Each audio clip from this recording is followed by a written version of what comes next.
Good evening, ladies and gentlemen. The Select Board's called to order February 27th, 2025 at 5 p.m. Item number 2, we have 2 executive sessions tonight.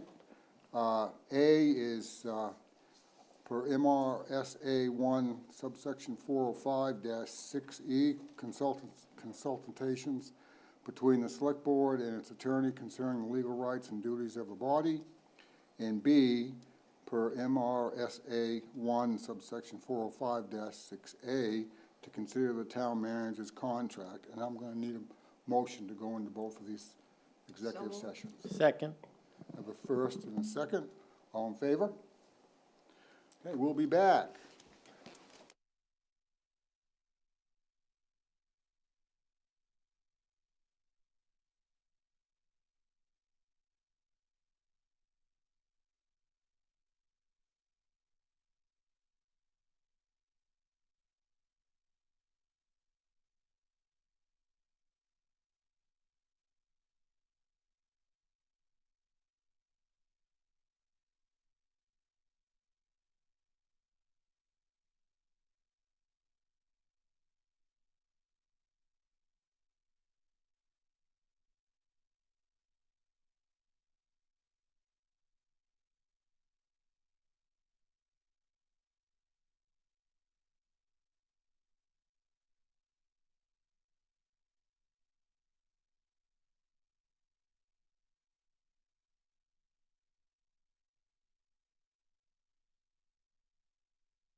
Mic check. 1, 2, 3, 4, 5.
You're on the air.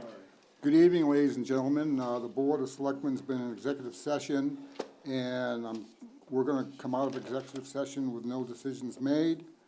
Would everybody please join me in the Pledge of Allegiance? I pledge allegiance to the flag of the United States of America and to the republic for which it stands, one nation, under God, indivisible, with liberty and justice for all. Thank you. So, item 4, approve the February 13th, 2025 minutes. So moved. Second. I have a first and a second. All in favor? Public forum. This is an opportunity for anyone who wants to address the selectmen with any issue that is not on the agenda. Is there anybody out? One hand. Yep, come right up. Kevin McDonald, Kennebunkport. I had heard that some of our federal funding had been put on hold, in particular for the pier, and I'm just looking for an update on whether or not that's been released. I don't think it's been released yet, quite yet, but they are working on it. Okay. I won't ask, because you don't know. There's no idea. Anybody else? How about on TV land? No hands raised on Zoom. No hands raised, okay.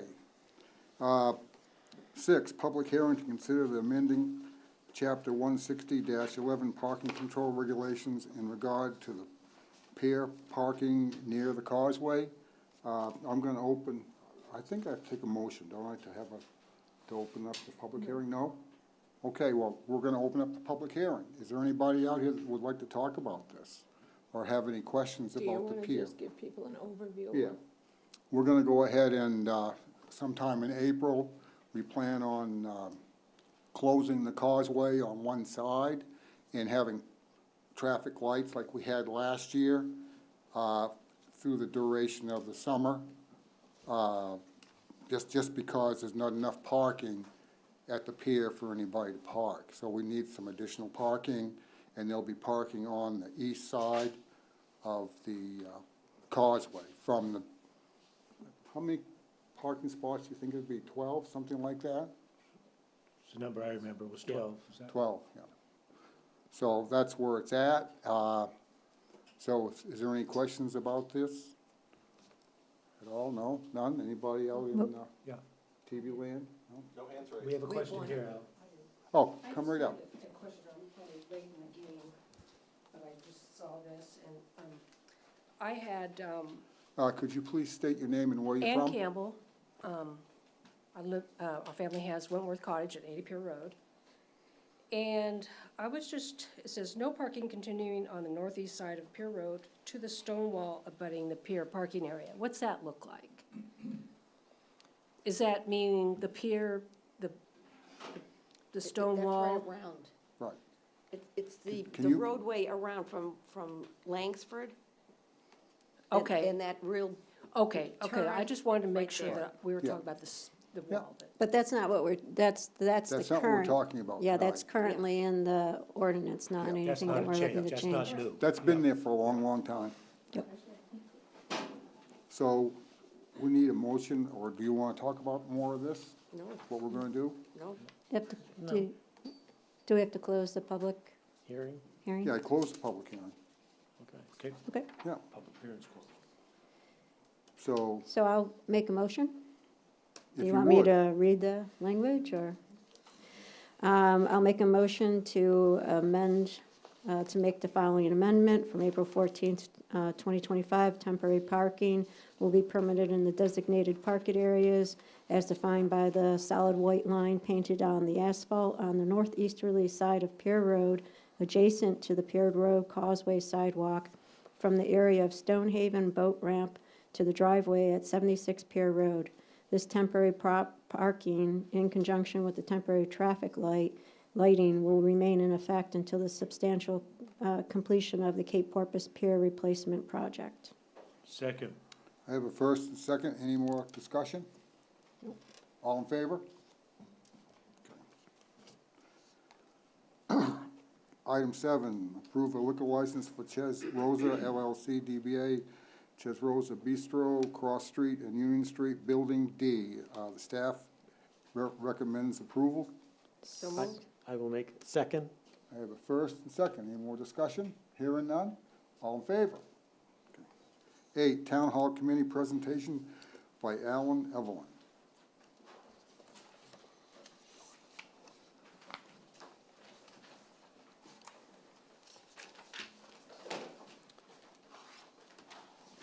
I have my assistant who will help me out here tonight. And what is his name? Grover. Grover, okay. He will bring light to the issue. Oh. Oh, good. I was worried about that. There we go.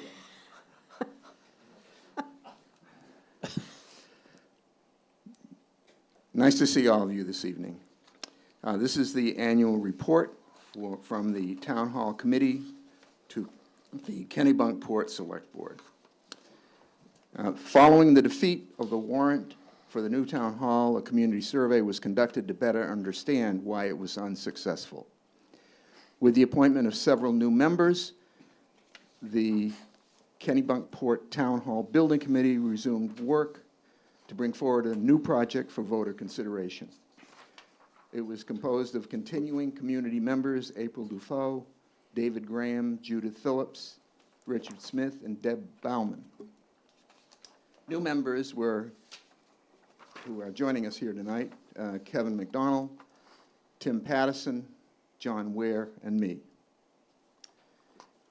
Select Board members John Dykstra and Mary Beth Gilbert, as well as Town Manager Lori Smith and Yanina Nicholas, Director of Support Services, also serve on the committee.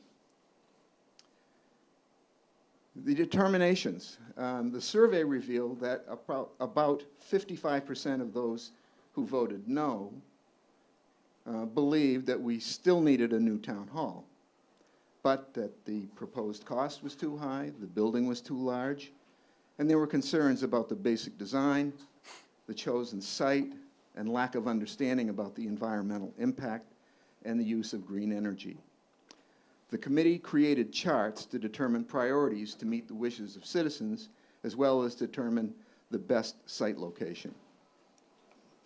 A community workshop presented the findings to the community in September, where additional commentary by citizens were brought into committee considerations.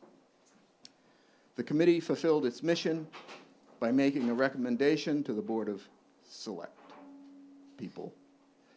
The 32 North Street location was selected due to lower site cost development, better location for solar energy, lower environmental impact, and with substantially less natural area being disturbed when compared to the town parcel. In addition, this location offers potential synergies with the existing fire station building. The committee also has assurances that stormwater runoff will not be an issue as the 2025 budgeted actions and plans are underway to resolve the ongoing problems on neighborhood properties. The vote by the committee was unanimous on the chosen site, with John Dykstra and Judith Phillips abstaining, as they are abutters to the sites that were under consideration. The committee is currently involved in working with our design team and consultants as instructed by the Board of Selectmen at our January meeting to select the best options for the building's components, energy choices, while balancing costs, environmental considerations, and benefits to the community. Excellent. Thanks, Alan. Any questions? Any questions? Nope, and just to remind everybody that the committee continues to come forward in front of the board at the appropriate times when there's information to be shared, so that both the public and the board, the remaining of the board, can be updated as we continue to go. Thank you for your support. Thanks. Thank you Thank you. for all your work you're doing. And thank I Grover. like him. Kennebunk. Okay, I'm item just 9. not sure about that one. It's almost like those clown things, you know, they're a little freaky. Item 9, Kennebunk River Committee presentation by Robert Denzillo. Good evening. I'm Bob Danzelo. I'm Chair of the River Committee, and I guess the first thing for tonight is to just explain the River Committee, what we do and what we've been doing over the last year or so. So this is really kind of for 2024. Okay, But great. the mission of the River Committee is basically, it's a committee that was formed in 1985, and its mission was to oversee the navigable channel in the river itself, the mooring field, registration of boats, as well as policing the river for safety, wake requirements, and emergency help is basically what the River Committee is most concerned with. However, we're also an open forum for any citizen to come forward with any river-related issue to present. And we're open forum, so we welcome any participation by our citizens of our town. In 2024, and actually in 23 and 24, the River Committee had undertaken a tree and erosion study in conjunction with UNE, studying the effects of floods on upriver trees and banks. It's been a big problem. Probably everybody that lives in our town see it. This kind of a blue slime that comes off and just slides into the river. We're losing trees, we're losing all kinds of things, which in essence will come down and start tearing stuff up. So at some time we need to find a way of removing those trees and making the river safe again. But anyway, we've had aerial footage by drone of the entire river. Jamie, our harbor master, and I have taken pictures of all the problem areas up and down the river. So we have a pretty good handle on what we're trying to do. We're trying to find a way to mitigate trees falling into the river and preserve the riverbanks through the study of what other rivers are doing and the different various methods that they're using. Some of them are like logs laying against this. Others, vegetation that you can grow and try to keep your banks staying where they should. This project is an ongoing study, and it'll continue through 2025 and is available to anybody who would like the study. Just let me know. I'd be happy to send you a copy. Dredging is also one of the big projects coming up in the fall of 2025 and 26. Walsh Engineering will be doing the project, which will dredge the Yachtsman, the Kennebunkport Marina, the Arundel Yacht Club, and the River Club. In 2024, once again, the River Committee pushed to make sure all excise tax was paid and the registration of boats completed. This was accomplished through announcements in the Kennebunk Post, the Currents, posting on the two town websites, and letters to the marinas. This has been pretty effective, and revenue is up this year. The River Committee, as far as our cadence is concerned, we're a monthly thing, although we do communicate amongst ourselves outside of the meetings if there's something big on the table that we want to, chew on. But we meet once a month, as it stands right now, the third Tuesday of every month. I have a list of the current members here. I'll probably give to you, Lori, because I don't see these names on the website, on the port website. So, but I'll read them off for you. I'm the chair. I'm from Arundel. I'm the only non-resident on the committee. It's 3 in the port, 3 in the Kennebunk, And you. a non-resident, yeah, Arundel. So that's where I am. Justin Troiano is our secretary. He owns the Pineapple Catch. I don't know if you know. I own the Ragosa. Oh, So you okay. give idea who I am. Alan. Yeah. Yeah. Your dad was great. Your dad, yeah. Yeah. Nice guy. And Susan Inouye, she's a Kennebunkport member. Justin is a Kennebunkport member.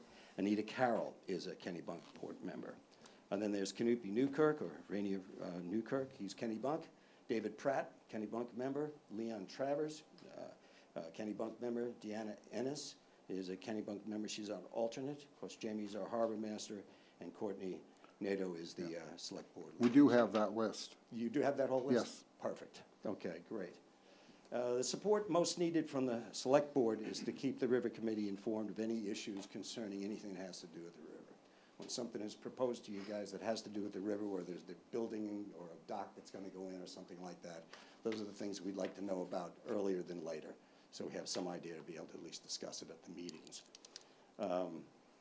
So anyway, that would include docks, floats, anything that adversely can affect the flow of the river. That's it. Our real domain is the navigable channel of the river. The rest of the stuff is mostly consultative. Where we have teeth is in the river, enforcing things in the navigable channel. Outside of that is kind of a gray area, and it's really not our business. However, people come to us with issues concerning the river, and we're, like I said, an open forum. We talk about it. So what I'd like to do right now is to try to bring to your attention the subject of houseboats. So could Okay, we, so that's could, another, It's another Yeah. thing, but Right. most of the people in this room, because you look like you have a larger now, crowd. you're on, you have an item, item 9 Yes. It's is on the your- agenda. It's on the is, agenda. It's the next your one up, next is it thing, not? so after are you finished with your, Pretty much, that's everything that we've done so with the is there river any committee. questions for this gentleman? of course. Go for it. Okay, so Bob, thank you Yeah. for this, it's very My good, very pleasure. helpful, very informative. So I have a couple questions. So on the dredging part, we have we've been having the flooding from the major storms coming to the port, and so I'm not a river person. I don't really understand the concept of the dredging and what does it do, but is there a level, like, how often do we dredge? Is there a limit? Is there a water level that says, aha, now we need to dredge? And then when you lay out where you're dredging, are we going all the way back to the bridge? Or why, if we're not, why aren't we? And can we do anything with just the dredging itself that will alleviate some level of a major storm coming in, and then the impact to any water on our roads and into our port? Right. This is usually a Corps of Engineers, Army Corps of Engineers issue in terms of the actual navigable channel that's supposed to be 6 feet at low tide. And it's not. In some areas, our mooring field right now, half of the boats are on their side because it's just not enough. So we've been trying to get money together to try to do a dredge for the major part of the river. That only goes up to about the Arundel Wharf. After that, the dredging really isn't that necessary because of the flow that comes through under the bridge clears a lot of that out. But the mooring fields is a real problem, and we were told by Susan Collins that they had allotted for us at one point, this is about a year ago, $5.1 million. Now, we don't know how far that will go in actual dredging, because dredging is a pretty elaborate thing. The equipment is enormous. Then you have to put it somewhere. Whatever silt it is, depending on the quality of the silt, either it has to go far out to sea, or it can be used on our beaches. So there's a lot of little games that are played And with that. so when's the last time that we dredged? What do you think, Jen? We Two dredged years? in the mouth of the river, I think, in 2014. Yeah, 2004, not too long ago. And It was, it's been holding because it its was my own. first month here. But that was the mouth. It's been holding its own. We've been getting in and out of there, except at a very extreme low tide, some of the more draft boats can't go. And are we using the York County dredge? No, It's a No. clamshell, right? that's right, yeah. Okay. And there's numerous types of stuff, but what we're talking about in terms of the dredging for this year and next year is gonna be at the marinas themselves. Okay, so this is strictly, This is strictly for for a navigational boat aspect of it? Right. Okay, The dredging that's going to happen is gonna be for the marinas themselves. In other words, people that are running out of ground in there, kicking up all kinds of dirt and sand and stuff when they're putting their boats in there. Okay. They're gonna clean out or under these, these are our biggest marinas in the river. They're gonna, dredge it out. Now, whether we're gonna get anything done in the actual river, in the breakwater itself, only if we have to have, it has to be some type of emergency, or we'll be in queue from Augusta when we finally get some money. I think they gave us 700,000 or something like that, but we don't know where that is, and we haven't really seen it, so. This is just a lot of talk at this point. Well, I Okay. think what they're doing is they're going through the permitting process right now. That's what they're doing right now. So it is a few years to go through all of that usually. And then they bring in, because all the dredging we do in the river is through the Army Corps, and they pay for it. okay, And they do it in partnership with the state and determine where they're gonna spend those dollars. And then they bring the Army Corps equipment up here, or the Army Corps hires someone. okay. And then there's the private dredging that takes place as those property owners deem it necessary. Yep, and that's what's happening now. Okay, so this is a private thing Private thing. from the For marinas itself? Yes. Okay, got it. Yes. And then I just have more of a procedural type thing on the committee itself. Mm-hmm. So would it be possible for you to provide the board with just a charter part of it that says, like, what the cadences of your election of your members is? I could And, probably put and something. is there a breakout between, like, how many should be from the Kennebunkport and Kennebunk? 7 people on the committee, 3 from the port, 3 from Kennebunk, and then me.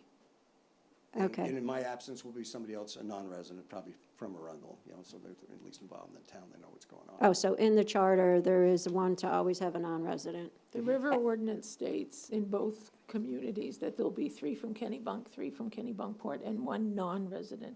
Okay. And I'm assuming that was put in originally because Arundel was originally part of the interlocal agreement, Okay. but then Arundel pulled They- out yeah, at they some backed point. out, that's Yeah. right. And then the select board liaison is Is Courtney Nato? through Kennebunk. Mhm. Do we, why would we not have one from Kennebunkport? Well, we'd welcome one. I think we should.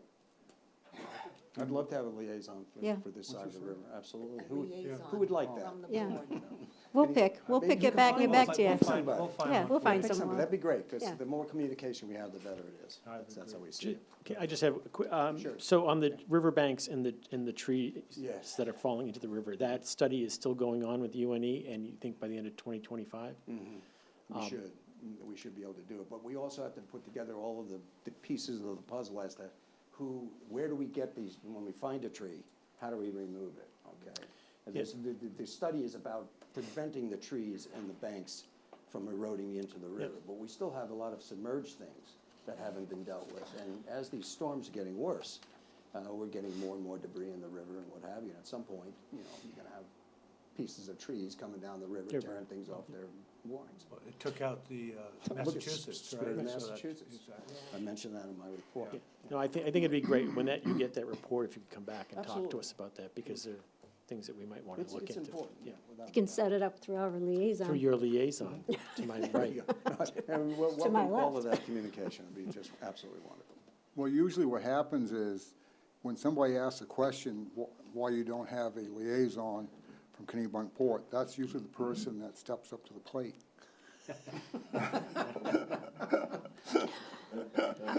Ms. I Gilbert, don't, we would welcome I your do not know participation. about the river, but I'm happy to learn, and I always have a lot of questions, so I'm just letting You you, had good that's a questions. warning right up front.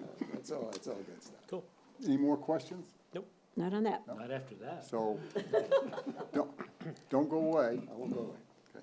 Consider ordinance amendments regarding the houseboats by the Kennebunk River Committee.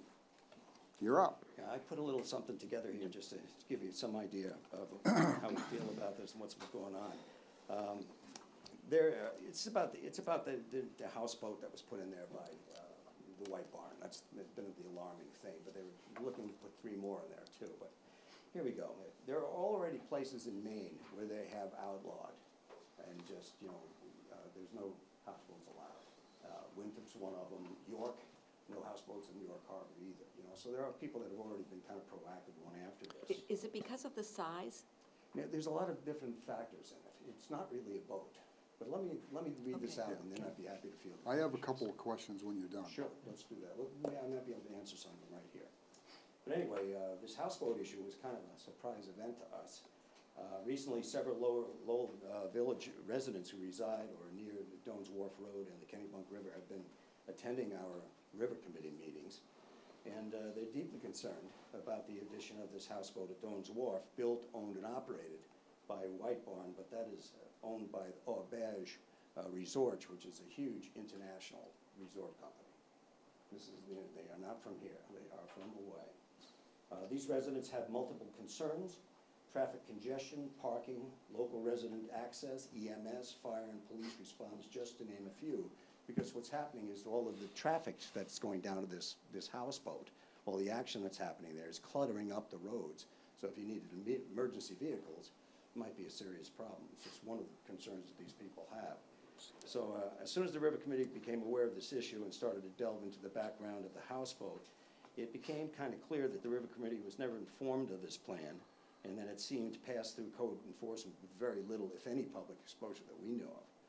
It doesn't appear that this was even presented to a planning board. After some background historical research, it came to our attention that the White Barn Inn had applied for marina status at Doan's Wharf back in 2001, and that has been its status since, accommodating sailboats. I don't know if you ever saw that big mockbuster 70-footer they had there. It was absolutely beautiful. But that was one of their boats that they had tied up at Doan's Wharf. But this is a little bit different story. You know, because they're a marina, they can dock whatever boat they want at their marina. However, this is not a boat. Okay, this is a barge. It's nothing more than a block, a room sitting on a barge that it's really not a boat at all. However, it does have a little motor, and it has a bit of a steering station. But that's about it. If anybody had to get underway or something like that, the boat's not going anywhere. It's an extension of the hotel in essence. So the proposed expansion of a hotel into the river poses significant concern for all of us who recognize the danger of overdevelopment on the river. The hotel industry being competitive, there's a palpable risk that other hotels may feel pressure to follow suit and add their own houseboats to the river. If the town attorney had determined that this new houseboat is an extension of the hotel, then what would prevent the other hotels in the area from encroaching into the river with other houseboats? This will cause less available dockage for people who boat and for boating citizens and popular nautical attractions. We'll be cluttering the river with an influx of houseboats could potentially alter the river's character and compromise its natural beauty and safety. Getting into the safety issue, we just talked about the Spirit of Massachusetts being ripped off its some years ago, so we do remember that that is a possibility. So our idea was, as on the River Committee, we wanted to propose an addition to the Kennebunk River Ordinance. It would be in Section 10, definitions, and this would be what we'd like to propose as a houseboat definition. A vessel designed for use primarily as a dwelling or domicile for human occupancy in protected waters, whether self-propelled or not. Offshore safety and navigational related features such as, but not limited to, hydrodynamics, freeboard, seaworthiness would be secondary or non-existent. Final determination to be made by the harbor master and the river committees whether or not it fits in. I have a question on this. Sure, go ahead. So, I'm not really happy with your definition of a houseboat, because reading this definition, this could be any boat. Whether it's a sailboat or a motorboat that people live on or stay on for a week or two at a time. They come and visit Kennebunkport. So I feel that this definition of your houseboat needs to be reworked. Tuned in, yeah.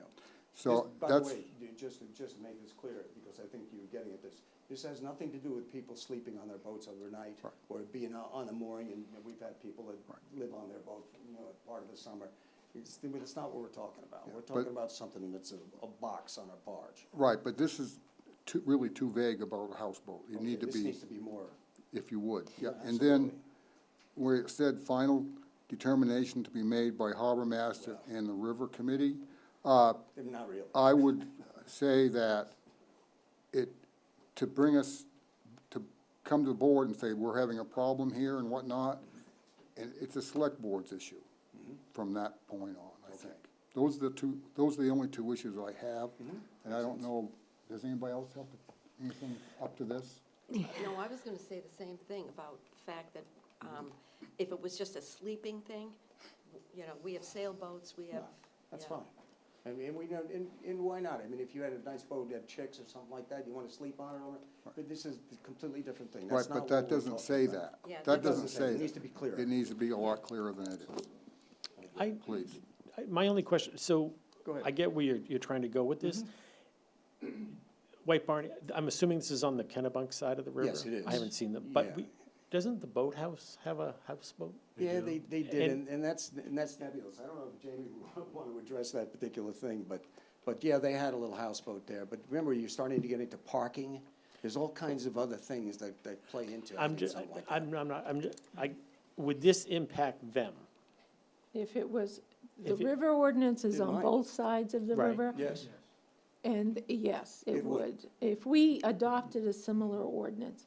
So the houseboat that was at the boathouse was there for a very short amount of time. And our code office and attorney got involved. And the issue we had was that in their plan, they have a set number of rooms that they're allowed. Correct. And that houseboat added a room Yep. that went beyond their license. Expansion of use. No, I don't have a problem. Getting rid of that boat would be fine. yeah, So, that boat would be affected, for sure. Yeah, no, that's fine. so in reading through the document, so like when I make comments or ask questions, I'm not, it may not be my opinion, or where I'm coming from, but I'm just looking at it from a perspective of the argument side or what. So when I read through it, what I was having trouble grasping was the true reason why we are going to eliminate houseboats. So for example, part of your argument is because we're going to disturb the natural beauty of the river. I would argue that ship sailed. Oh, yeah, You know, no doubt about that. it's just, it's just not there anymore. It is already fully commercialized. Some of the argument is, for safety things. I couldn't really buy that part completely. And then the other argument was, we're going to continue to develop. There was some comments in here about the wonderful parcel that the monastery has, and, hopefully, nothing that would happen there, but, this could set precedent. So what I'm struggling with is, what are we really trying to stop? Are we really trying to stop hotels from then, because I just think we should be very frank on what we're trying to actually say and do, and that goes back to the definition.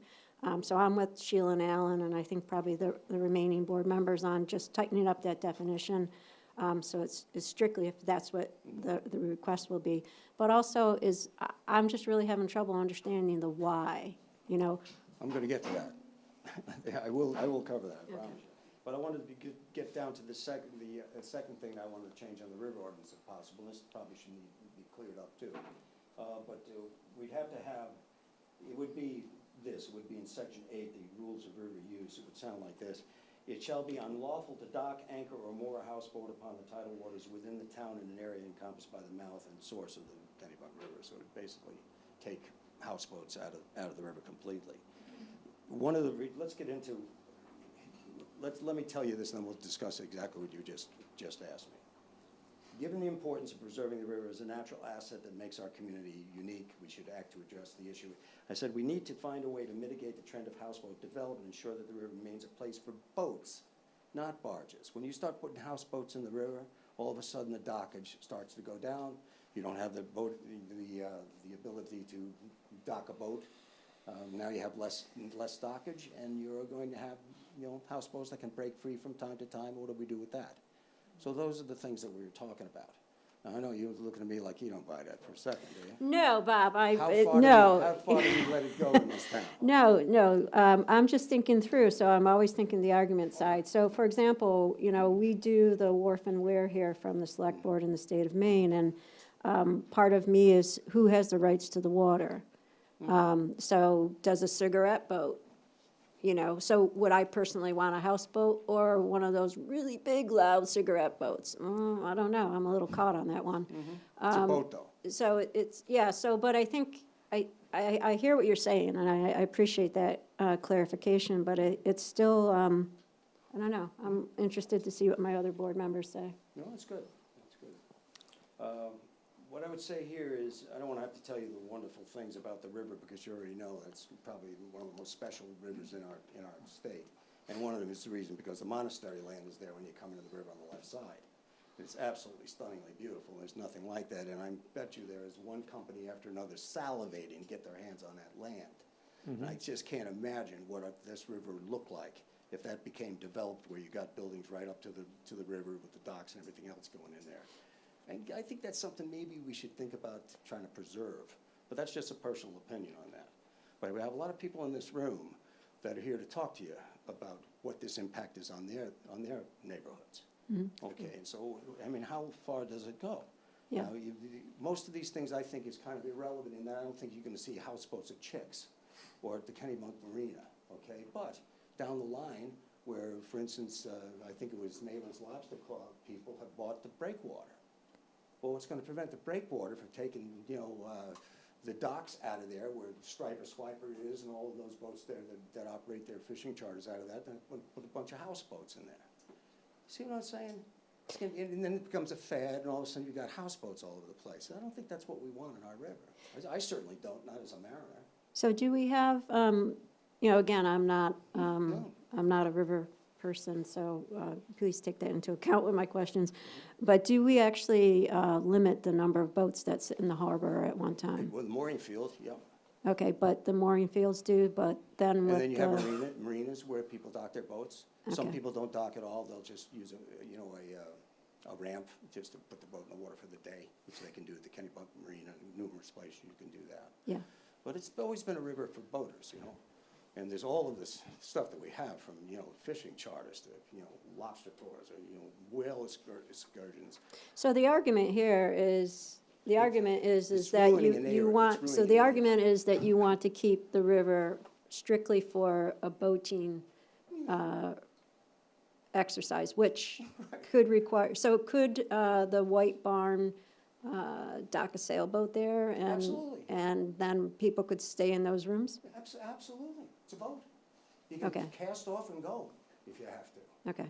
You know, So it's not so much the expansion or of their business, it's the actual vessel. The best way I can describe it to you from the people that have come to me to talk to me about this is that what is happening is that Doan's Wharf is becoming part of that hotel.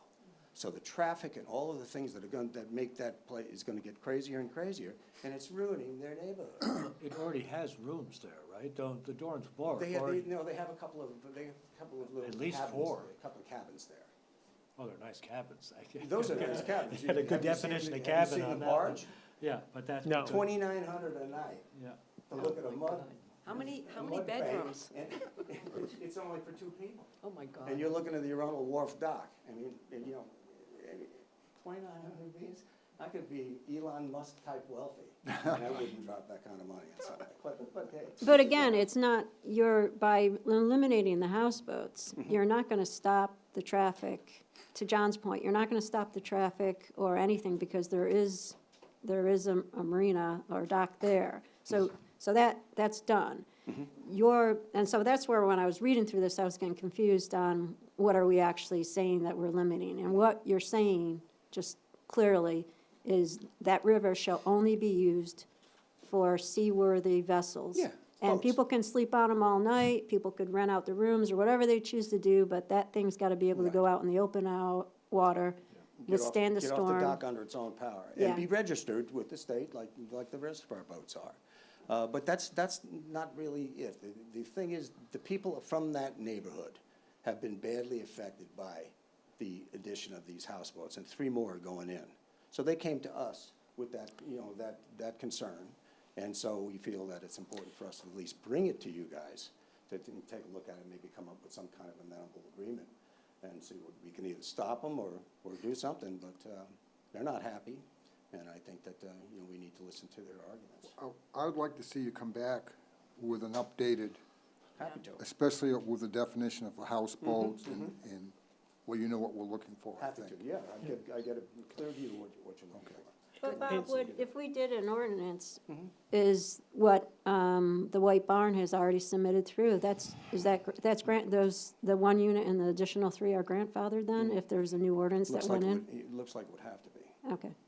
I can't see how you can just, you know, jump on them like that. That's the question. Yeah, but, And the ordinance would have to be adopted by both towns? yes. Or the river ordinance, which both Right, towns well, it would abide impact, both by. towns are Yeah. members, so Yeah. both towns would have to vote on the ordinance Yes, and approve it. right. So that's the best feeling I can get for you, you know. I'm just trying to give you a vibe of what we have. We have a lot of people here that probably like to talk to you about it. Well, I'm glad you did. Yeah, I just We are. wanted to Yeah, give it's you very the idea, helpful. and I'm looking at both things, you know, I understand what you're saying, and I also understand that development has raised, you know, high tide raises all boats. It's been good for all of us, you know, the Yeah. Negosa and all of our businesses have done very well. That there is a point where you don't want your town to become a Disney World, you know, main town, like Cabot's Cove or something. And every year it's worse. I mean, I've been coming here since 2003. This town doesn't even look remotely like the town I first came here to. Is there a concern that this eventually could go to something like you see in Seattle, where they have the boathouse communities? Yeah, that's exactly right. Sleepless in Seattle, Yeah. the movie? I love that one. It's one of my favorite. You got But I mail? mean, that would help, that you could see Now you potentially see that the could come. picture. That is the picture. And that's why I brought it to you. And I'd be happy to revamp this and work with you guys to come up with something that looks good, Alan. It'd be my pleasure to do so. Okay. But anyway, thank you for your time. Thank you. And there Thank you. might be some Yep. people that would like to talk, or at least come up and say a few things on their behalf, because they're Yeah. the people that this is affecting. Yep, thank you. Thank you. All right. Can I just take a minute? Come right up, sir. All right, thank you. So I'm Alan Shepard, and I do represent some of the people on the Kennebunk side. And they really appreciate this board just considering it and having a conversation, because I think it is an important conversation to have. And it's one of the nice things that we have between Kennebunk and Kennebunkport, and that is a river, and that is a river committee, so that everybody's working together to make the river the best thing it could be. This is a serious issue, and it's an issue that's going to get worse over time. So we're at the very beginning of the process, I think, to start looking at what the impact is. Several towns, Scarborough just did it, York has done it, have already taken the steps to say no. You can't just have a residence docked in a slip. You can't do that and just start renting it out for the night. You can't do that. And, you know, I'm going to call you Ms. Gilbert. I don't Mary know. Beth's good. Oh, Mary Beth, okay. You know, I really appreciate your curiosity, and you really raise good questions like, well, what are we trying to regulate here?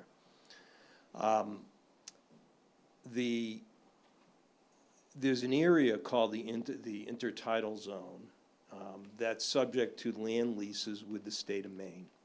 So for people to have certain dockage, they have to get a submerged land lease with the state of Maine.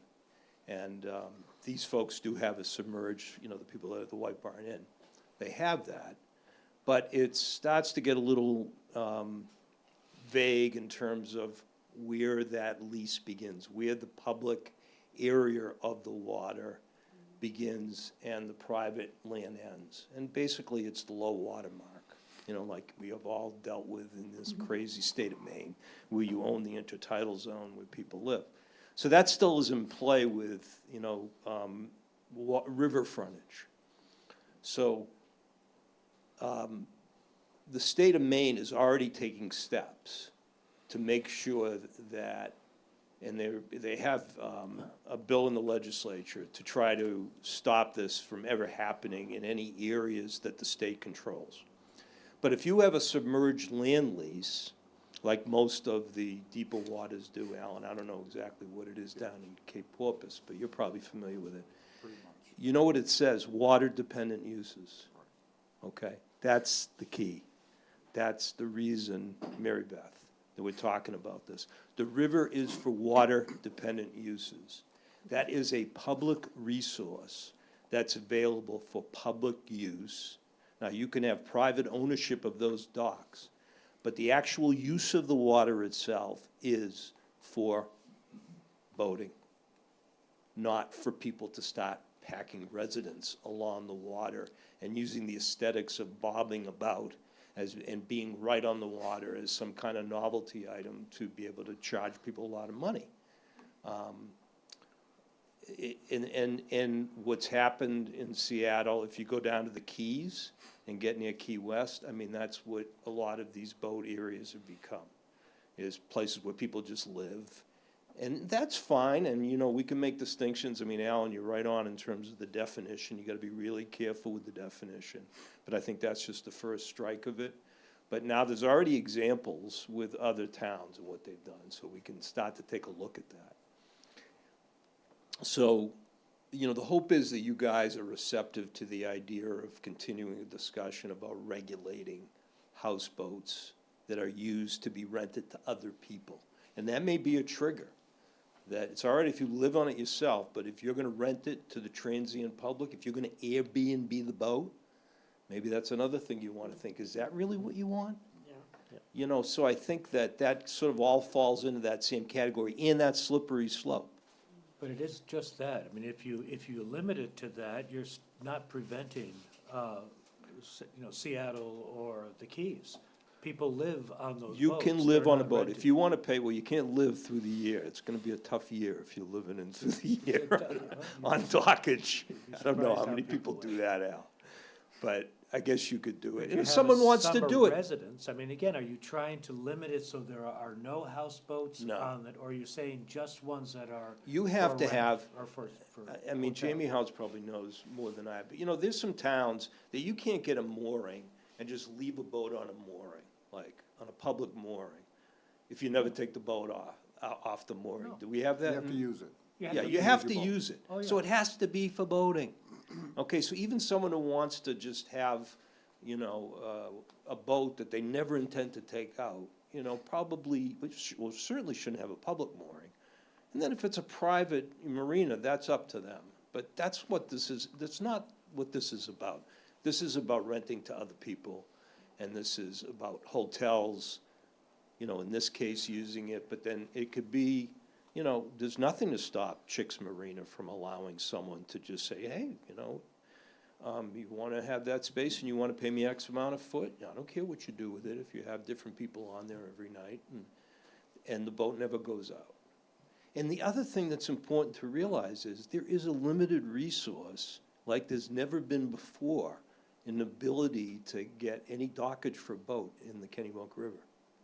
I mean, my boat used to be on that dock at Doan's Wharf when they first took it over, and it was a nice spot to be.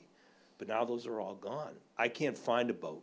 I can't find a boat slip. If anybody knows or has one, let me know. There are none.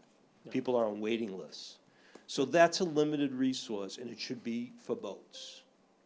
So that's really the line to draw. And it seems like a sensible one, and I think that's what's gonna happen. And the state is just dealing with it like in great ponds. At least, if you got the river, you gotta have something a little sturdy to take care of but if you're on a pond, people are just making these things they're calling boats that just float, nothing else, has no chance of ever kind of going out. So, that's the problem, is you gotta just kind of stop this. This isn't, we regulate where you can have a residence close to the water, right? We have shoreline zoning, you can look at it, but you can't live right on top of it. And that's really, the other aspect of it, is you just don't want people to turn these into commercial rental out properties. Hey, Alan, have you talked to the Kennebunk Select Board I was about just gonna this ask yet? that. Well, that's what's been the delay. So there was, they have a new town attorney, so the town attorney wanted to weigh in a little bit, and the old town attorney thought that the town couldn't do much about it.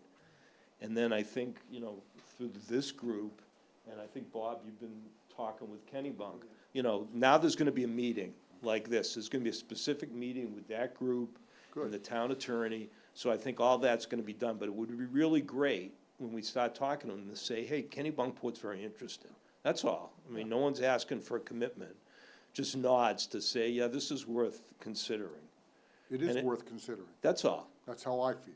I Yeah. don't know about the rest of the board. Well, and it That's- would, Alan, I to wanna your, see it I just wanna see a little more of a definition. Oh, absolutely. It's not gonna be that. Okay. But it's the concept, I think, the concept of it, and, it remains to be seen, whether a boat can, like if the White Barn Inn wants to have that, I think that's something that, and it'll be a discussion with the town attorney.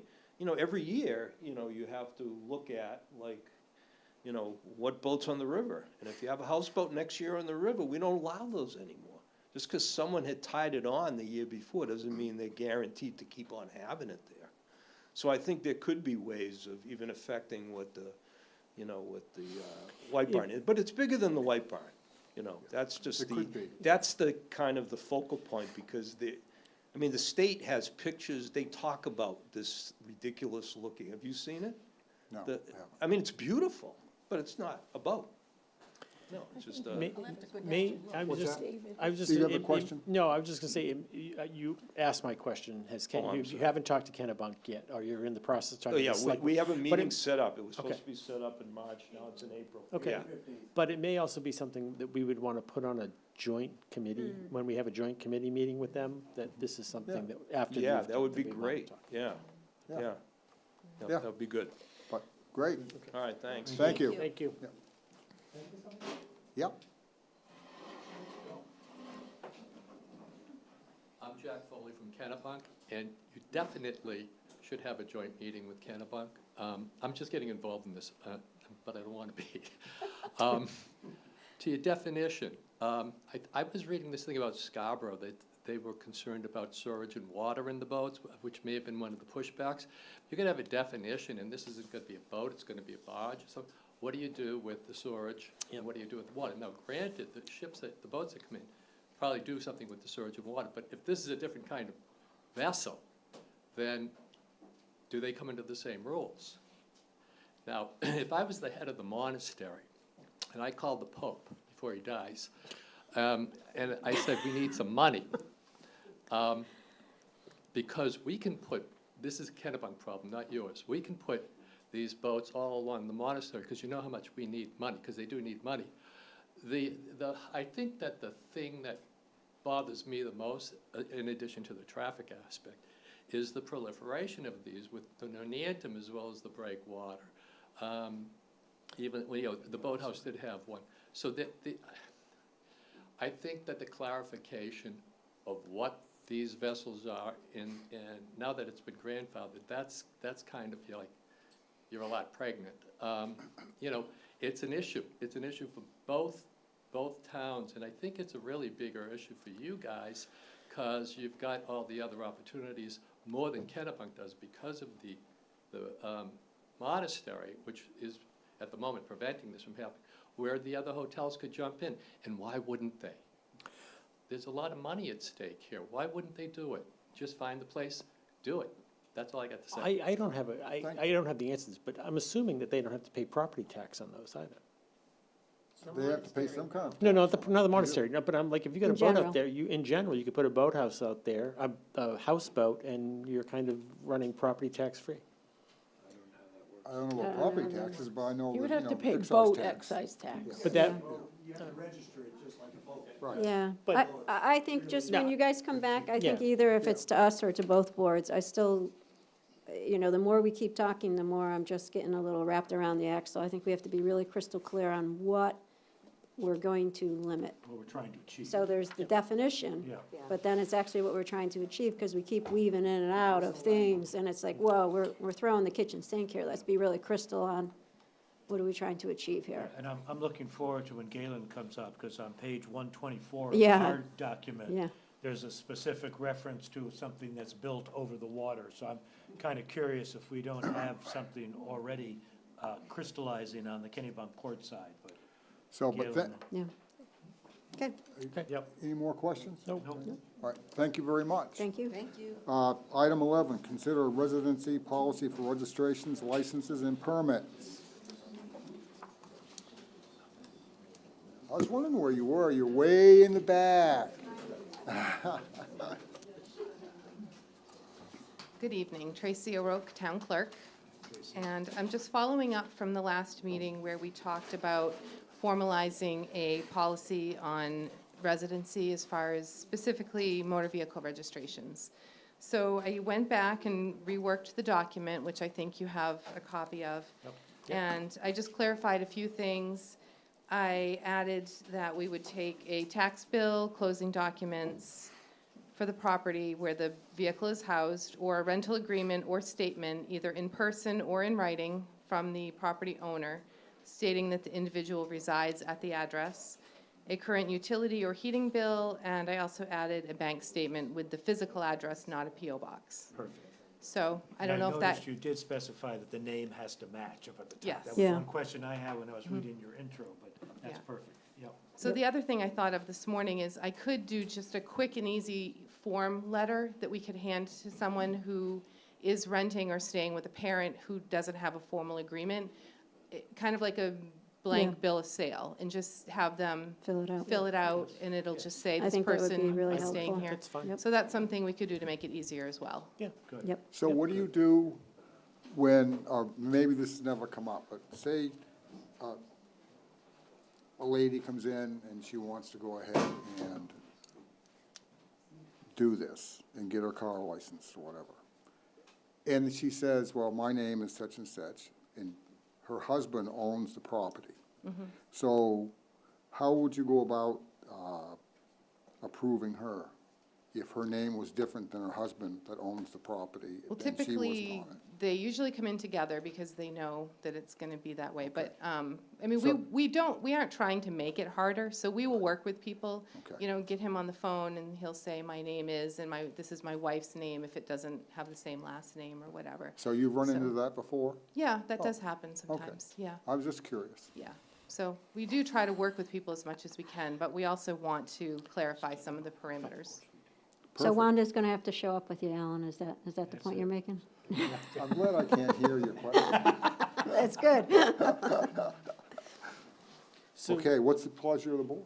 I- Yeah, I'm good. well done. anything that makes Tracy's job easier and Yep. that she's I- not gonna. Yeah, Thank you. I'm Good. all for it. All for it. We're gonna need a motion if you wanna go ahead and do I, it. which one is it? I will make a motion to approve, deny, amend the proposed residency policy. We'll make As- it to as- approve. You're gonna, you're Well, gonna I'm just just- pick one. Just pick Oh, one. I'm one. sorry, well, then I'm making a motion to There approve you the go. proposed residency policy. Why did we put deny? Second. Because I don't know what you're gonna do. I'll second that. I second that. Second that. I have a second twice, that's great. Okay. I'll take a motion. Got the motion, all in favor? Okay, thank Thank you you. very much. Thank you. Thank you. I read what it's put in front of me. Okay. Can't train them. Public discussion and input on the proposed June 2024 ordinance changes. All you guys are hiding in the back. I don't think they're paying attention. Keeps us out of view of the camera angle, right? Good evening, Board. I am coming before you tonight. Again, we have two ordinances that are being proposed in front of the, for the June ballot. The first one is regarding the floodplain management ordinance. It's an amendment, again, to keep us in compliance with the change to the LOMAR. That's the letter of map revision for the FEMA maps. We did not have performance standards in there to address the AO zone, which was added back in when we adopted the LOMAR change. And so this is just, again, a technical change, technical amendment to the floodplain management ordinance, just to keep us in compliance and to help developers know what the standards are for those areas. Okay. Any questions? Any questions? No. Yeah, There you go. yeah, I do. Okay. I'm sorry, were you asking for questions on Yes. what you were presenting? Yeah. If you go to, do you have the same thing we've got? What, page 124? Can you go to that? It's section, He did this to us last time, remember? yeah, I remember. Okay. Gosh, I gotta go up and find what the section number is. It's a long set. I can't believe the amount of work you guys have done on this. Can I just pass my kudos to you guys? Yeah, Not really. Yeah, it's cooties, very- kudos. Kudos. But it really, I mean, it's awesome, guys. But this is just, it's a lot of work. Yeah. So, page 120, it's, you have it? So are Do we you have the talking about section? the 240? floodplain management ordinance? Are we talking about the land use ordinance? Oh, he's in the land Oh, use. which one? You skipped ahead, John. So, John, When I take back every nice thing I said about you. Well, you can save it for, in a couple minutes. Sorry, go ahead. Okay, so we're Flood- good with the floodplain. floodplain We're management good with ordinance? floodplain. Okay, so I'll move then on to the chapter 240, which is your land use ordinance. This is, again, a comprehensive change we are making to the land use ordinance. We are addressing a lot of shoreland zoning provisions that are missing. We just haven't updated our standards. This is a state mandated ordinance that we are required to update on a periodic basis as amendments are being made and changed. And so there are some provisions in there. I'm welcoming some discussions on those topics. But there is some new definitions that we are adding to this section. There's also other performance standards that are just missing from shoreline zoning. So I can answer any questions you may have on chapter 240. And I do have the meeting packet tonight. So feel free to reference whichever page number you're looking at. 124. You 124. can type that into a little box, and it'll zip down to it. Okay. So I don't think we have a page number 124. So if you look at the land use ordinance, there, on the top left corner, there's a page number that should be Oh, you associated Oh, with that. two? Oh, Okay, so what page? Page 34. Oh, we're way down, all right. Much easier. Okay. Well, actually, just can, oh, it is for you, sorry, you paper people. Yeah. Okay. Page so 34. of the main document. Yep. Yep, I So thought this would come section- up. Section 11A. Yep. That's the So same one I if was you gonna read talk. that, Yes. what is a watercraft? Is a houseboat a watercraft? So that is a great question. I think this was a good discussion tonight that you were having Yeah. about houseboats, because it is a discussion that is occurring across the state of Maine. And the state agencies have had discussions about this. This is a complex issue. I will say that the definition of, what is defined as a watercraft, as long as it's registered as a watercraft. So can those houseboats be registered as a watercraft? yes. That's That's the gray, there is gray area. Yeah, right? but That's it's not certainly something as it sits now that would prevent a houseboat. No. correct, as long as they're paying their And registration that's, as a and that's how they watercraft. got, that's how they got where they are in Yeah. Kennebunk. Yeah, well, this is new. Yep. All right. And the state, the Maine DEP is known this, and they are trying to think of ways that they can update this because of the concern about houseboats. It's more of an issue in, about houseboats. It is more of an issue, especially in lakes, great ponds and Yeah. lakes in Maine, because, you know, they can float, and they don't have the tidal action and wave action that you would have on a river or a tidal area. So it is a concern, and it's a worthy discussion to have, I think, between the two towns. Yeah. But So- again, this can't be used as a tool, yeah. No. So I have a question. Yep. So what do you consider a lobster buying station that has a float and a house on it? Yeah. Alan, you bring some great. I'm reading this here, Yeah. and it doesn't follow. So what I will say is, in your current land use ordinance, even without the changes that we're making here, if you have a structure right now that is within the velocity zone, where tidal action is occurring, and it was not used as a primary residence, you cannot have that as an overnight residence. And that's shoreland zoning, that's in your current, that's chapter 1000, that's already prohibited. You So, can't sleep on your lobster car, I mean, that's not a problem. but I there, slept on it before. there were some people back You can before. pass out on it, but Before you can't. shoreland zoning, there were some properties that did convert to residences. And so we do have some that are grandfathered. Right. But any existing ones currently that are trying to convert, and we have a couple of them in town, especially down at, I'm trying to remember not Tabit. Turbot's Creek. Turbot's Creek. Yeah, Down there are some that they can basically go there for the day. The residents are allowed to go there, they can, I guess, picnic and just enjoy the wonderful view, but they're not allowed to have an overnight stay. We have a couple on Langsford Road like that. Yes, we do. There's some down there I'm too. thinking of one. Yeah. Yeah. So you do have provisions in here, and I can't speak for Kennebunk, with their discussion with their town attorney, and this hasn't come to our attention, but I don't know if that provision would apply to the question about houseboats, but that's just something to think about. So can I take growth permits for 200? Okay, Is that, What's the second? which page? so how do I find the page? Up left corner? It just helps Which people. page Well, you want? hey, dude, don't touch. 90. What page? Is it, Paper 90. 90, paper 90. is it paper 90? Paper 90? No, you're It's not 90, because we were running out of So Well, paper. how are you do going I to do page it? 55? If you want digital 90, 55. I'll give you the paper in a second. Digital 90 goes to paper number. I don't know how you're finding it. So while you're looking, I'll read it to you. So growth permits change. So what you're doing is you're changing the number of growth permits per year from 7 to 4. Change is recommended by the GPC and residents to address increased numbers of resident subdivisions taking up all the growth permits in rural growth areas. And the residents cannot complete in submitting a permit application during the middle of the year. Yeah. I was just a little upside down on that. I thought rural, so I didn't think we actually had that. So Article 11, guys, Article. It's actually Article 11 at the very beginning It's of the page document. 55. It's page 55 in the upper left corner, right? It doesn't have a Yes. page number. I don't have see page It doesn't have a numbers. page number Yeah. digitally, no. No, page number we don't on have ours. page Page numbers. 55, right here. Okay. Well, you paper guys. Well, I see, This is what you Yeah, need. see? These guys are missing the boat. it's, At any rate.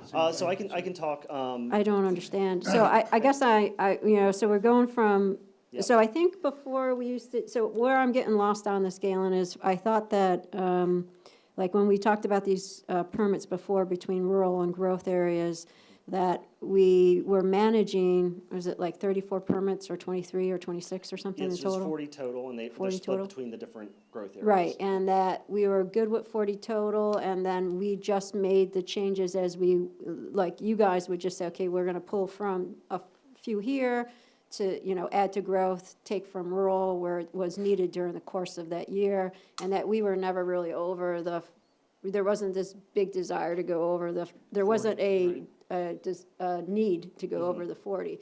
So does this say that there's a need now to go over the 40, and we have to be very specific on what buckets? So not necessarily. It's addressing a little bit of a fairness issue for residents in town that are trying to build single-family homes. And so what we're noticing is we have developers in town that are building subdivisions in the rural area, especially in that area of town. And there's only, I believe, not more than 7 in that area.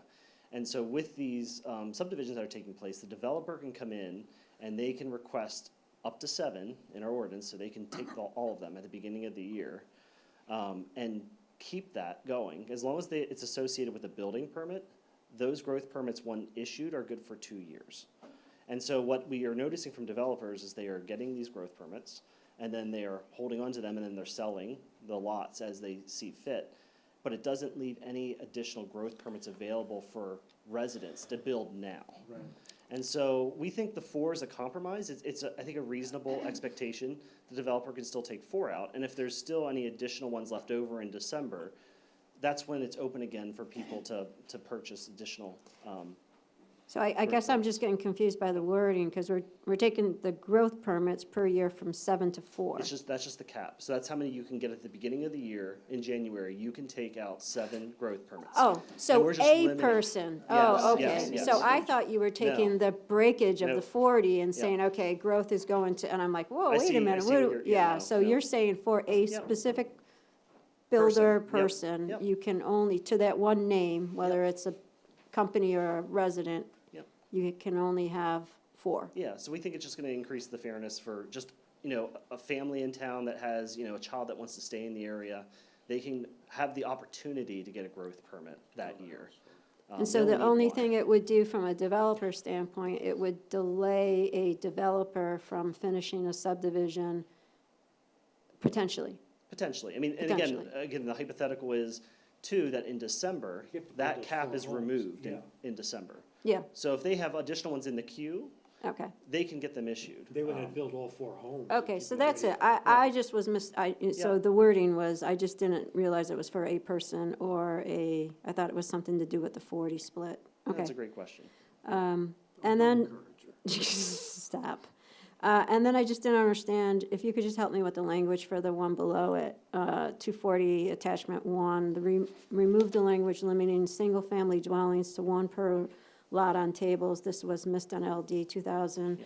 So I didn't know what this actually achieved. I just was looking for clarification or Yeah, understanding. so, with this section, as you remember, when we were discussing LD 2003, we discussed, how many can you build on a lot, right? Right. And so we said, as long as you meet your density, that's not a problem. Well, this is the only section that actually indicates that there's a 1 per lot limit. And the town solicitor and I both agree, like, this language should not be in here at all. It's not how we've done it in the past with condominium of a lot that has multiple single families. It needs to be stricken out. And so to be in compliance with LD 2003, that's why we're striking this out from this. So this was actually in conflict to with the LD Correct. 2003. Okay, Right. got it. It's just a technical change that we just, Yep. it was something we overlooked and needed to be Nope, changed. I'm good, thank you. Any more questions? No, I agree with John's comment. You guys did a really good job on all this, and I can't appreciate take for credit all your for work. it. It was definitely the help of the GPC. They have Yep. done a phenomenal job, and I know they'll do a great report in front of you all in the near future. Good, Yeah. thank you. So at this point, we have had the language thoroughly reviewed by the attorney, by you. I mean, are you guys good with this language going on the warrant in June? I am. For both of them? Or do you want, yes, both of them, or do you want it to come back before you again in March and review it again? No, or- I've read it through. So we do have to, by state law, we do, because it's a land use ordinance change with zoning, we will have to have a joint public hearing with the Growth Planning Committee and the Planning Board. But like we that's in May. Yeah, just wanted to, Yes, Okay. they do a public hearing, Yeah. yes, But as but far as the ordinance language, yeah. I just mean, are you done with this ordinance language, or do you want to continue to work it? I'm done with it I'm myself. fine with it. I'm done. okay, Good job. thank you. We're all done with it? Thank you. Yeah, thanks. Thank you, Thanks, Galen. Galen. Will these be 2 different, Question? Ordinance I- votes. Okay. We'll talk about it. I think they would be. Yeah, they're big. Yeah, I think so. Item 13, consideration of amending parking violation fees.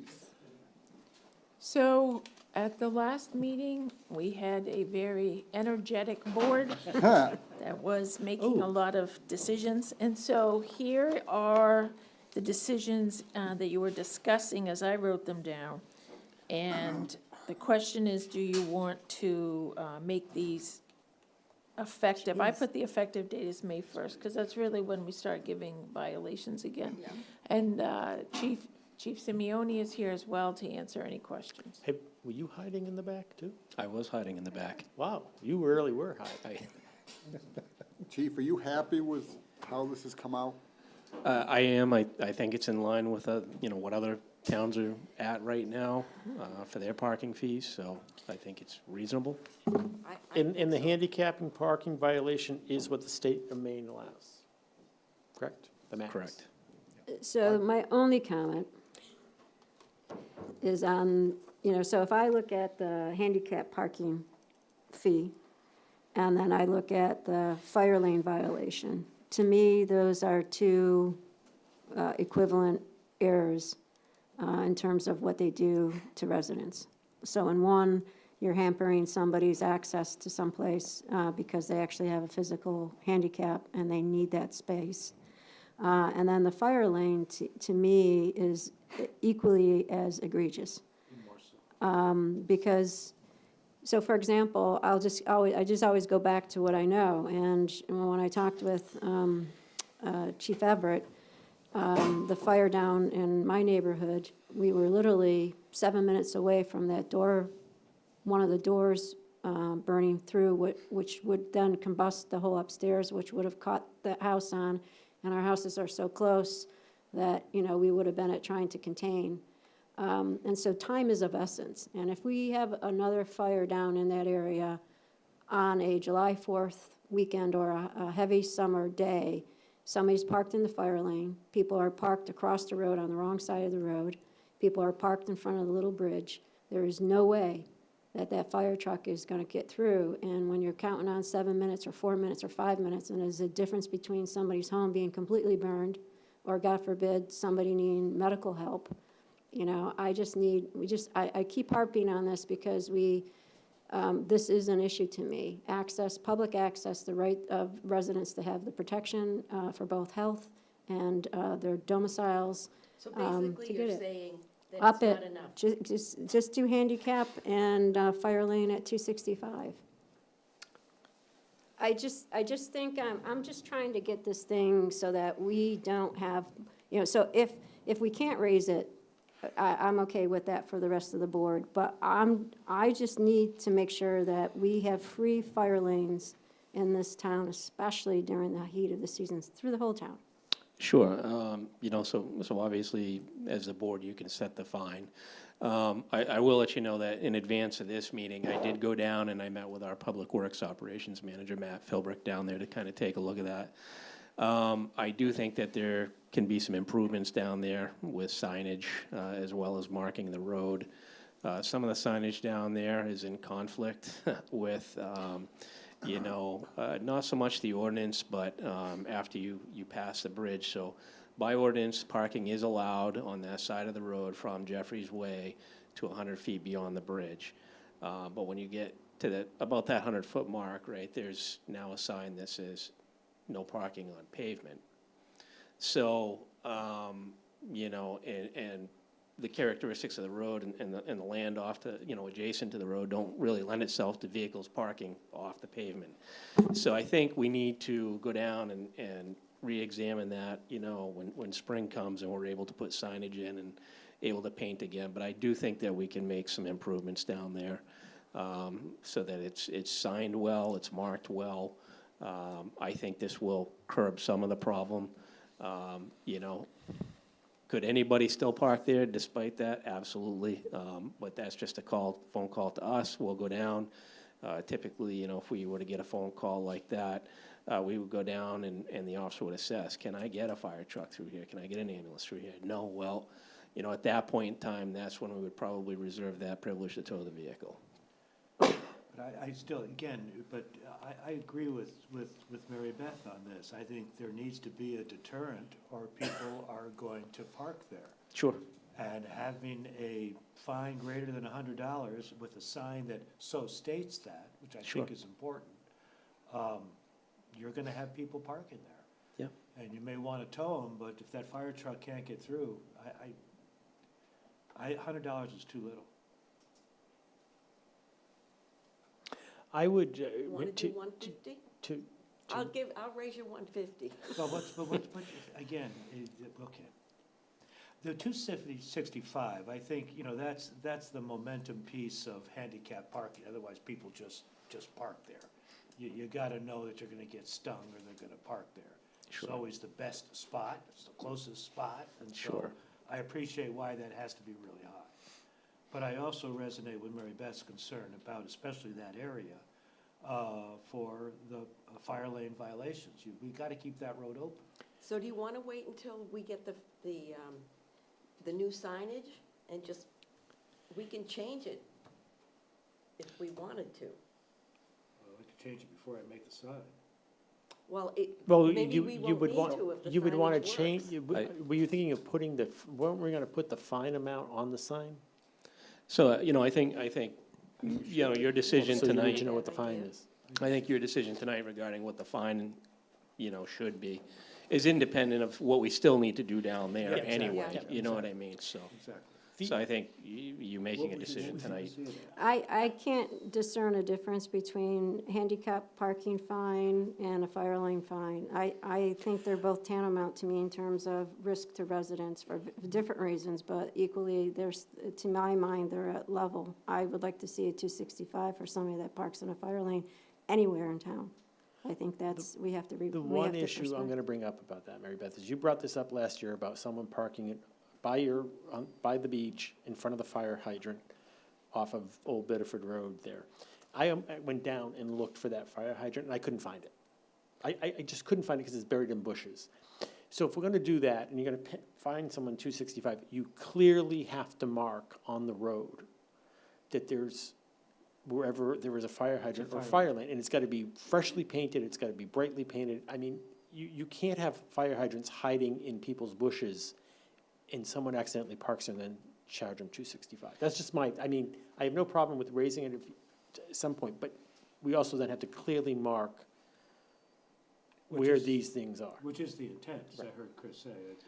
And that's not the only section. I mean, there are other side streets down there that we do need to go back down and reevaluate the sign, you know, the language on the sign and you know, how many signs are posted. Right. Matt and I had that discussion. It's just both of us were short on time the other day, so we wanted to take a look at this one section so that we could speak to it tonight, but. Yeah, and I think part of that too, though, is like the parking on the roads that you talked about. We do have to be careful because we do have part of those spaces are per the beach use ordinance. So like the 4 spots behind, when you go over a little bridge on the right-hand side, you know, those are counted in the beach agreement as spots right now. So, you know, because they're laid out. So would you put a sign up that said, if here at the fire lane, that it's the $265 fine, that if you park there? We certainly can. I wouldn't vote any other way unless that's what we do, because on this. Because it has to be clear to them that if you park there, you're gonna pay $265. Sure. And if they do park there, then they deserve the $265 fine, because the sign is right there explaining it to them. Yeah, sure. That's how. And I just have one other question. On the other parking violations, what falls into that category? So, you know, if you were to look at the tickets, I brought this in because there was no way I was gonna remember it. But, you know, we've had everything from parking in driveways to, you know, a lot of it, you know, be parking too close to corner, you know what I mean?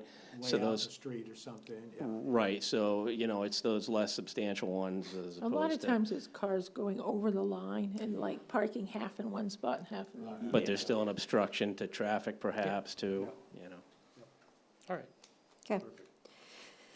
And are those given out by the summer? CSOs. Yes, yep. I just. What's the pleasure of if the board on this? So I would like a motion to approve the proposed fine amounts with the amendment of increasing the fire lane violation from the proposed fee of $100 to $250. 250? Yeah, $265. I was just, Yeah, Is it Yeah. 265 you it's saying? $265, same as handicap, make it easy. I'll second that. Any more discussion? Hearing none, all in favor? Just getting more money Thank you. for you, John. welcome. Okay, where am I here? 13. Okay, item 14, consideration of waste tipping contract with EcoMaine or Casella Waste. Good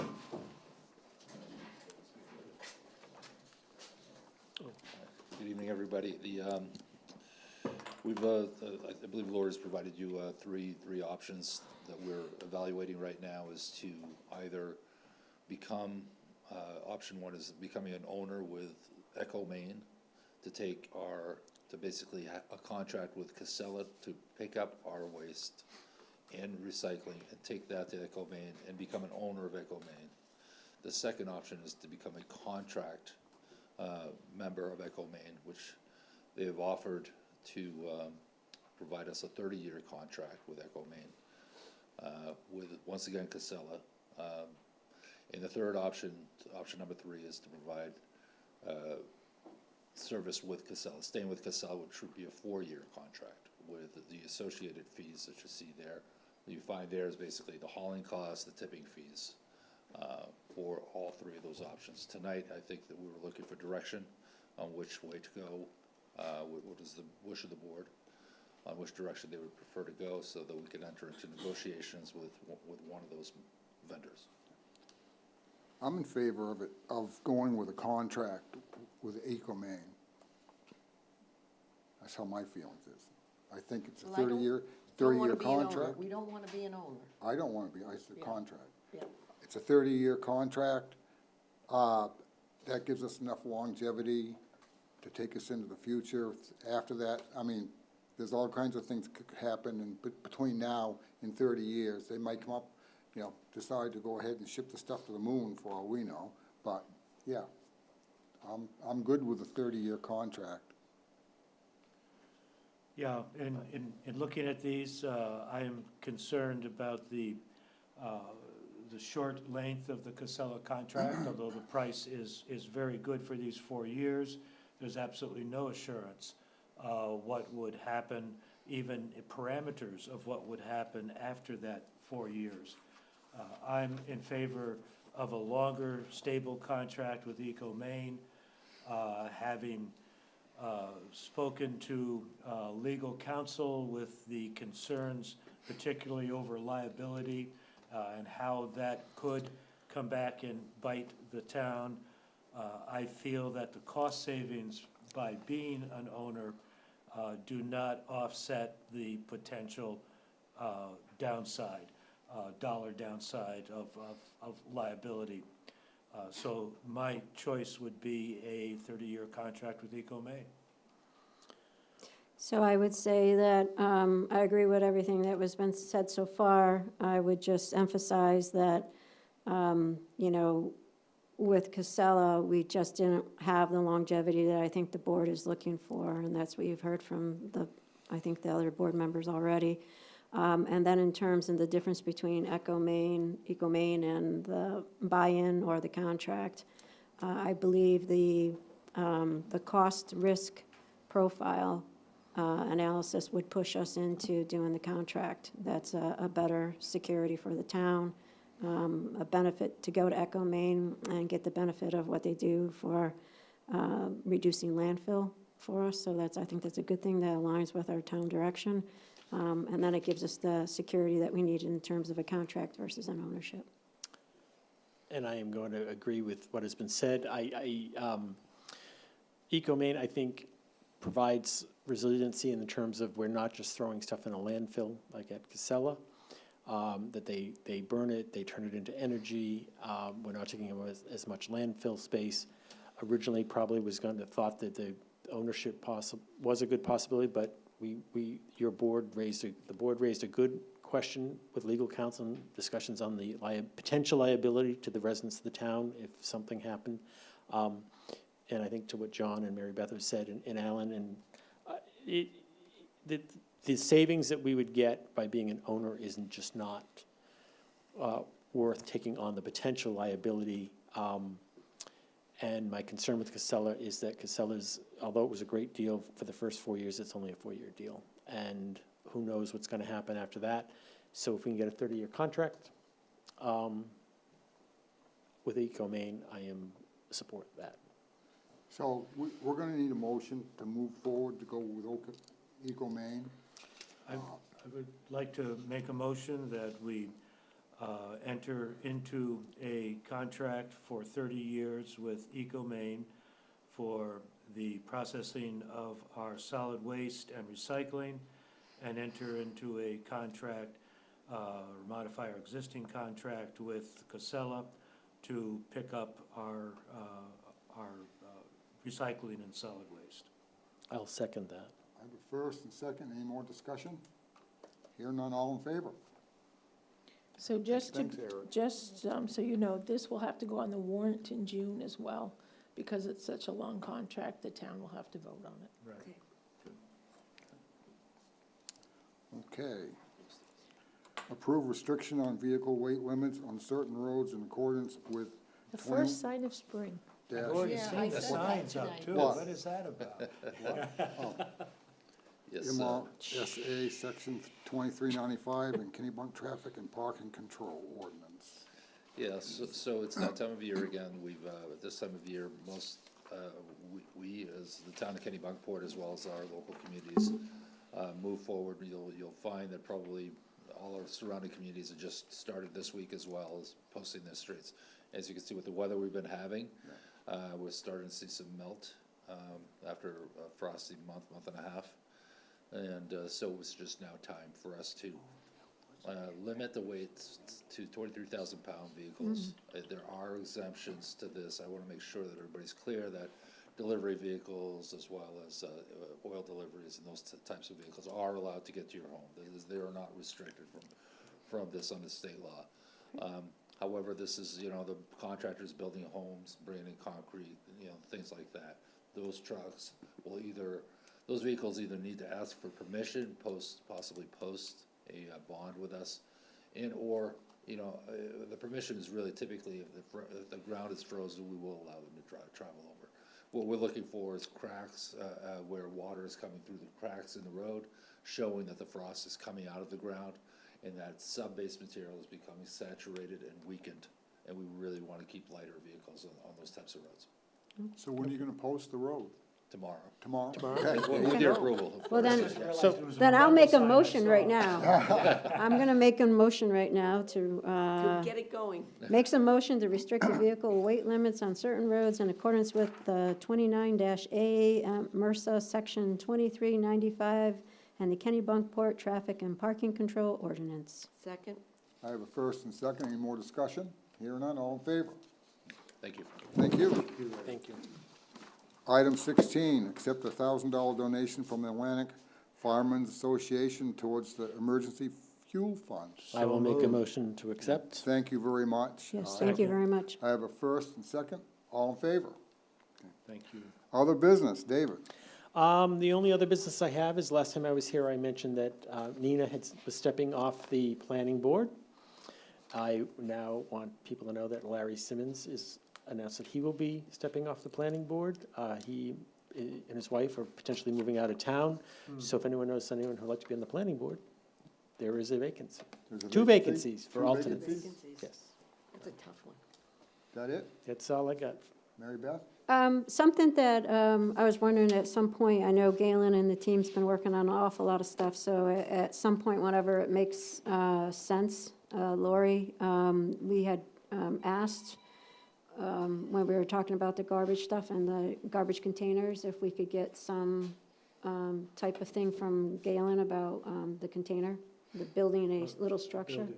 So I don't know if that's something that they looked into and we can't do it, or, if there's. So when you say some sort of thing from Gail, so what we did was we have been looking at the different sites, and it really depends on what kind of structure they want to build and how big it is. So some of those would not be requiring a permit at all, others may be. So we're planning in March to send out a letter to residents, and we're trying to hone down on those few places where there will be group piles, that there could be, issues with how many cans or carts are at the end of the road. And I'd like to see how many people want to build structures is what I'm thinking. Because what's difficult is, to have one solution, because they're all so different. Okay, that's fine. Yeah, I just didn't know. I just wanted to make sure that we were going to provide residents with some kind of opportunity, Yes. to put some structure together. And then I did have something else, yes, and that at some point, it's not a huge time, but at some point when it makes sense, if we could just get a look to see, like after LD 2003, are people really taking use of the ADUs? Are we getting permits pulled for those? Just trying to get an understanding of, is there any impact yet? No hurry, whenever Galen seems to come up for breath for something. Thank you. Yep, I have nothing, thank you. I'm good. Yeah, I'm good. I'm all set. You're all set? Oh, my Wow. goodness, wow. Okay. Make a Approve. motion to approve the February 27th treasurer's report. Second. Warrant. First and second, all in favor? Motion to adjourn. Second. First and second, all in favor? Thank Good you, night, everyone. everybody. Thank you.